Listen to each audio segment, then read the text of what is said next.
Everybody, this is Young Trucker here. Alright, now as I stated in my previous video that I had I was talking about this this new DOT regulation that started today. Lit the room when I came through the front door. Ask me if I should overcome what for. Train in the trees, please walk my sycamore. Touch burning sands, cross lands and stormy shore seasons in the year, yeah. Ain't no challenge for champions and chain no fear. Yeah, the champ is here. 2020, and I looked at it a little bit more and got more information from it, and it's the FMCSA. FMCSA mandated regulation. The regulation is called Drug and Alcohol Clearinghouse. Now, for me, I just read it and I just watched a little video on it, and which I'm going to be posting, and I'm going to be posting up all the stuff from the website on my channel. And this is this information is used for educational purposes. So this is for all truck drivers. Matter of fact, it's for all commercial CDL holders. So everyone from my class C, B, and A has to register for this. So basically, what this is doing, the Drug and Alcohol Clearinghouse, that's mandated by FMCSA, is just to keep track of people who have taken the drug test and failed it, and for people who have refused to take the drug test. It's basically just keeping a record of everything.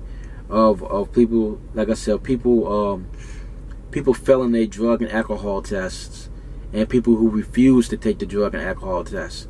So it is for it's basically for employers to look into the driver's information even more before they even hire the guy or the woman, the man or the female for the job, basically. So it's just more stuff that the government puts on us drivers or all CDL holders just to keep tabs on us, basically. So it's effective today. So every CDL holder has to register for this, and this is serious. This is very, very serious. As I was watching the video and I was reading it, if you don't do drugs, you don't have nothing to worry about. If you never refused a drug and alcohol test, you have nothing to worry about. So me, I have nothing to worry about because I don't do drugs, and I've never refused to take a drug and alcohol test. So I have nothing to worry about. But there is some things that drivers need to be aware of. Now, I'm going to be dropping a video as well on drivers who do like the e-cigarettes and the vaping and stuff like that, which I think that is completely unhealthy for anybody. But since I do information for truck drivers, I think it's completely unhealthy for truck drivers to vape and to use e-cigarettes and to just smoke at all. I think it's unhealthy for truck drivers to smoke. So I'm going to be dropping a video on that. I'm going to be probably be dropping a video as well on tobacco and stuff like that. And for some of these carriers out here who do drug tests by cutting your hair. Now, that's a touchy subject for any truck driver, because if you so-called African American, so-called, or if you so-called African American, or if you attached to your hair, you might not want to get your hair cut. But there is things that you need to consider with that, because we all wash our hair and we all use shampoo and conditioner, and some of these shampoos and conditioner and soap that we use have it has substances in it that might make you fail a drug test, basically. Now, some of us truck drivers know this because it's been circling around on YouTube. It's circling around on YouTube and on truckers forums and stuff like that, that it could cause you to lose your job because of you might not do drugs, or you might not do drugs, and you probably walk past somebody who's like, if you're home, you at home, and you're in the downtime, and you don't do drugs, and you happen to walk past somebody who is basically, like, if you're smoking weed, somebody smoking weed, and you don't smoke weed at all, and you happen to walk past somebody who's smoking weed, or if you live in an apartment and the person below you is smoking weed and it goes up, it might cause you to fail your drug test because of that, because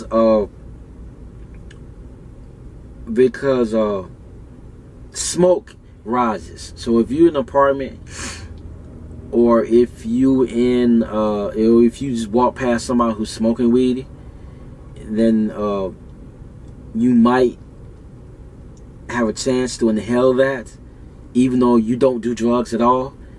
So that might cause you to fail your drug test. Or the shampoo, the soap, and the conditioner that you might use might cause you to fail your drug test. So that's another thing that us truck drivers need to be aware of, because apparently it is what it looks like to me is that FMCSA and the DOT is really cracking down on drivers who are using drugs and alcohol. And they're coming out here and they're getting into these massive accidents and killing tons and tons of people. And they're cracking down on it. So if you are doing drugs and you are drinking alcohol out here on the road, you better stop it. Because DOT and the FMCSA, they're catching you. Now, I drink wine. I don't drink beer anymore. I drink wine. I'll probably have like a glass or two of wine on the weekend. Well, I have a glass or two on Friday night when I get home, and I have a glass or two on Saturday when I get home. Because and I don't drink anything on Sunday, because I normally leave out on Sunday morning or Sunday afternoon. So I don't drink anything on Sundays. But from Friday and Saturday, yes, I will drink like 2 glasses of wine a day, Friday and Saturday.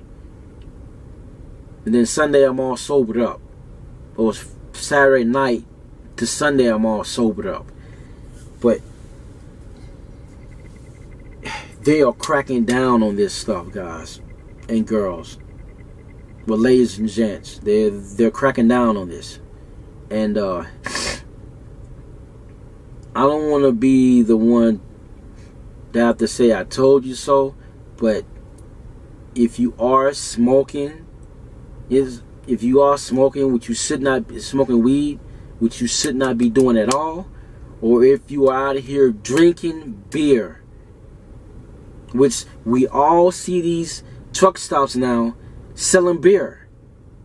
And FMCSA, it just came out with this mandate, and I also believe that I also believe too as well that there has to be like 2,000 or something like that, like 2 million or 2,000 drug and alcohol tests has to be done within the year, this year of 2020 from this mandate. I believe that that there has to be like a lot of drug and alcohol tests going on this year, and you guys need to be prepared for this. Like, if you are out here smoking weed and drinking alcohol out here on the road, whether you're on your 34 or not, you shouldn't be doing it. Cause if you do it, if you walk into the truck stop and you get you a beer and you come back to the truck, you shouldn't be doing it. You should not be doing it at all. If you want to drink you a beer, go home and drink you a beer. But when you are in your truck, you cannot do it. And the FMCSA and DOT is cracking down on this stuff, guys. They're not playing with us. There have been too many accidents going on, whether it's from drugs or alcohol.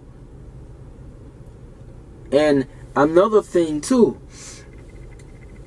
while I'm on this subject, truck drivers out here have been drinking these small, like, little energy drinks just to keep just to get energy and stuff like that, drinking Red Bulls and Monsters and stuff like that, and drinking all these other energy drinks. It's gonna get to a point where they're gonna ban those too, because all that caffeine is not good for you. All that caffeine is gonna ramp you up. That's why I don't drink soda no more. That's why I don't drink beer anymore. That's why I only stick to wine. And I only drink red wine. Red wine is good for the heart, and it's more healthier for you. But if you're drinking them energy drinks, you need to stop it. Because all that caffeine is going to ramp you up. Going to ramp you up so high. And then after a couple of hours or so, you're just going to crash. So you need to stop that. It's just like drinking fucking Pepsi. It's like drinking Pepsi and Coca-Cola. And Dr. Pepper. And all them dark sodas and stuff like that. They're going to ramp you up. And then when it's done ramping you up, you're going to crash. So you need to stop it.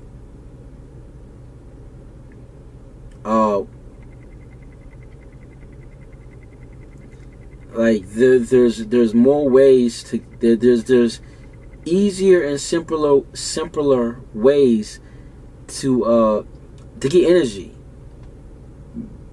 You can go to bed on time. Basically, that's one way to get energy, have energy throughout the day, is going to bed on time. When I'm at home or I'm in this truck, when I'm at home, I go to bed at 8 o'clock. I'm 33 years old, about to be 34 in about 2 months, in March. I have a bedtime. I go to bed between 8 and 9. And then when I go to bed around 8 or 9, I'm up at 5 o'clock in the morning. And I'm up throughout the whole entire day. So I'm up from like 5 in the morning to about 8 at night when I'm at home. Hell, when I'm in this truck, I got a bedtime in this truck. When I'm done driving in the afternoon, at night, around 8 o'clock, 8 o'clock at night, I'm in the bed, sleep. If I get a phone call from my wife, I don't answer it. If I get a text message from my son or from my daughter, I do not answer it. That's one of the best ways to get energy, is to go bed on time. And another way to get energy is to just drink right. Drink plenty of water. orange juice. Stop eating this junk food in this truck stop. That's for a whole nother video. But we gotta start taking better care of ourselves out here, guys. Like DOT and FMCSA is really cracking down on this stuff.